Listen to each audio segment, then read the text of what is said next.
ठीक है, and private company is subsidiary of XYZ limited. Yes ma'am आएगी। Applicable होगा, एप्लीकेबल हो जाएगा, क्योंकि थर्ड पॉइंट हमें कहा था इन्होंने कि प्राइवेट कंपनी किसी भी पब्लिक कंपनी का सब्सिडरी या होल्डिंग नहीं होना चाहिए, क्योंकि अगर ऐसा हो जाता है तो वो क्या मानी जाती है, according to companies act deemed to be public company मान दी जाती है। तो अकॉर्डिंगली हमारे ऊपर क्या हो जाएगी, कारो एप्लीकेबल हो जाएगी। क्लियर सबको? नाउ केस नंबर, मैम एक बार केस थर्ड बताना। यस, केस थर्ड है कि यहाँ पे एप्लीकेबिलिटी शो करती हूँ, 1 मिनट में आपको पहले। यस, एप्लीकेबिलिटी में हमने पढ़ा था कि अगर कोई भी प्राइवेट कंपनी का टर्नओवर 10 करोड़ क्रॉस कर जाता है, paid up capital reserves 1 crore cross कर जाते हैं, borrowing 1 crore at any time cross कर जाती है, तो हमारे ऊपर कारो की एप्लीकेबिलिटी आ जाएगी। फोर्थ पॉइंट हमने पढ़ा कि अगर आपकी अगर आपकी प्राइवेट कंपनी किसी पब्लिक कंपनी की होल्डिंग या सब्सिडरी है तो आपके ऊपर कारो की एप्लीकेबिलिटी आ जाएगी, चाहे ये 3 कंडीशन सेटिस्फाइड हो या ना हो। ठीक है, ऐसा क्यों? क्योंकि ये 4 जो कंडीशंस दिए ये सब और के अंदर है, और के अंदर मतलब चारों में से कोई एक भी फुलफिल हो गई तो भी आपके ऊपर कारो की एप्लीकेबिलिटी आ जाएगी। तो अब यहाँ पे क्या हो रहा है, जो केस मैंने आपको दिया, टर्नओवर का लिमिट हमको गिवन है 10 करोड़, पर आपके यहाँ पे कितना हो रहा है, केवल 80 लाख रुपए। ठीक है, सॉरी 6 करोड़ रुपए। पेड अप कैपिटल की लिमिट हमें गिवन है 1 करोड़, बट हमारे यहाँ पे वो भी अबव नहीं गई, 80 लाख रुपए है। बोरोइंग्स की लिमिट है हमारे पास में 1 करोड़ से ऊपर कभी भी चले जाए पूरे साल में, तो इन्होंने कहा भाई पूरे साल आउटस्टैंडिंग बैलेंस 50 लाख ही है बोरोइंग्स का। ठीक है, तो 3 कंडीशंस तो फुलफिल नहीं हो रही, तो अभी तक तो हमने ये डिसीजन किया कि कारो एप्लीकेबल नहीं होनी चाहिए। बट फोर्थ पॉइंट इन्होंने कह दिया कि ये प्राइवेट कंपनी एक XYZ लिमिटेड की सब्सिडरी है, तो हमें पॉइंट क्या कहता है कि प्राइवेट कंपनी कभी भी किसी पब्लिक कंपनी का सब्सिडरी या होल्डिंग नहीं होना चाहिए। नाउ ये तो लिमिटेड लगा हुआ है, मतलब पब्लिक कंपनी की क्या हो गई, सब्सिडरी हो गई, तो इसने क्या कर लिया, वायलेशन हो गया एक कंडीशन का, तो आपके ऊपर कारो की क्या आ जाएगी, एप्लीकेबिलिटी आ जाएगी। Clear? Yes ma'am. Okay, now last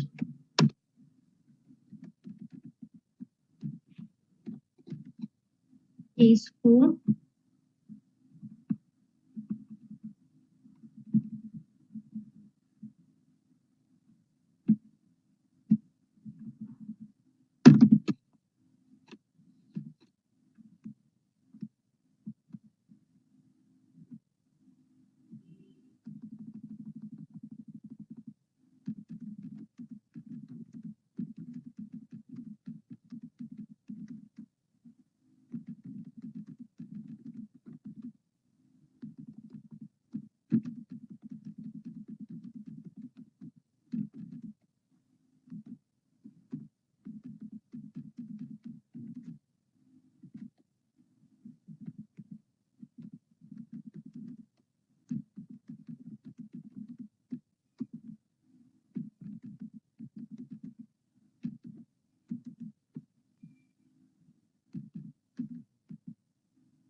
yes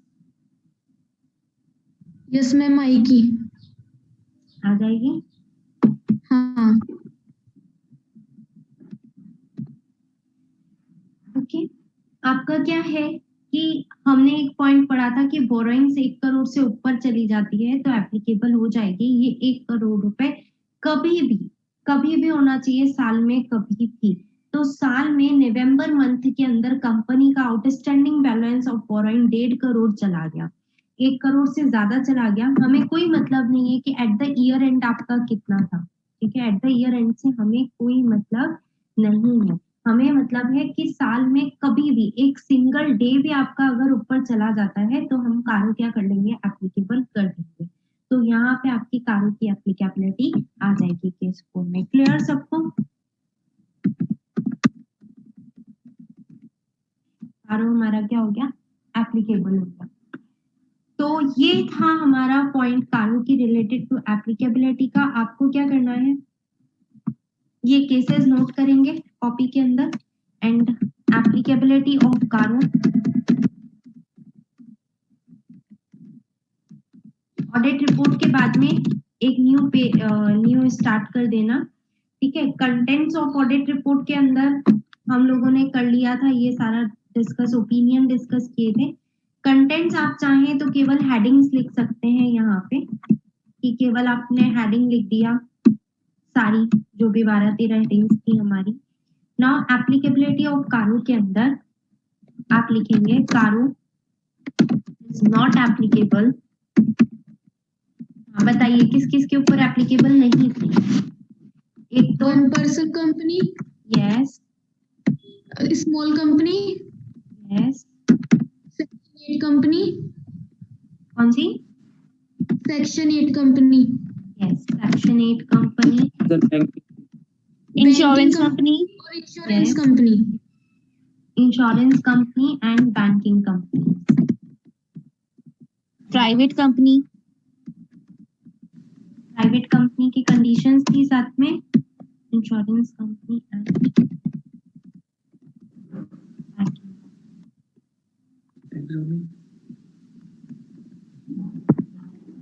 now private companies की कंडीशंस थी साथ में, private company only if turnover 10 crore at the end of year is not is more less than equal to करो, is less than equal to 10 crores। ये point था paid up capital. plus reserves। यहाँ पे याद रखना प्लस रिजर्व है ना, reserves को ऐड देख करके लिमिट देखनी है, ओनली पेड अप कैपिटल की देख लोगे तो गड़बड़ हो जाएगी। Is less than equal to 1 1 crore, crore, ठीक है। Then borrowings less than 1 crore not exceeding 1 crore, 1 crore point of time। at any point of time।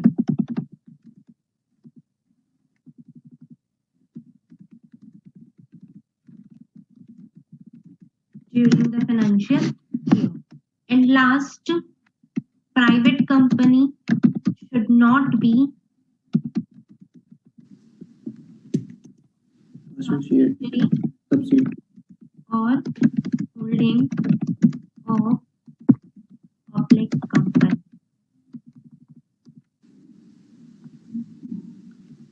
Ma'am associate नहीं आएगा क्या? नहीं, एसोसिएट नहीं है यहाँ पे वर्ड, एसोसिएट जॉइंट वेंचर ये दोनों वर्ड्स नहीं है। मैम ये नया चैप्टर है क्या? हाँ, ये न्यू मतलब कारो का है तो ऑडिट रिपोर्ट का पार्ट ही, बट आप एक अलग न्यू चैप्टर हेडिंग डाल देना कारो।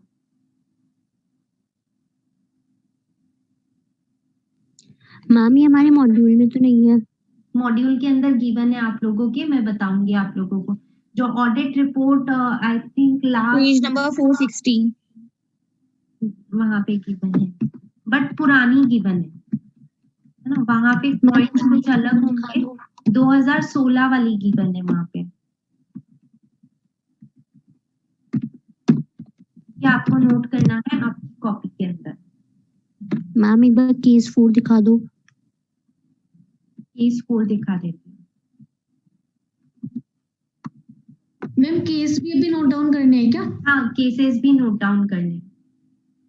मैम आप ये फाइल सेंड कर देना। हाँ, फाइल में सेंड कर दूंगी आप लोगों को ग्रुप में। मैम ऑडिट रिपोर्ट की भी करना।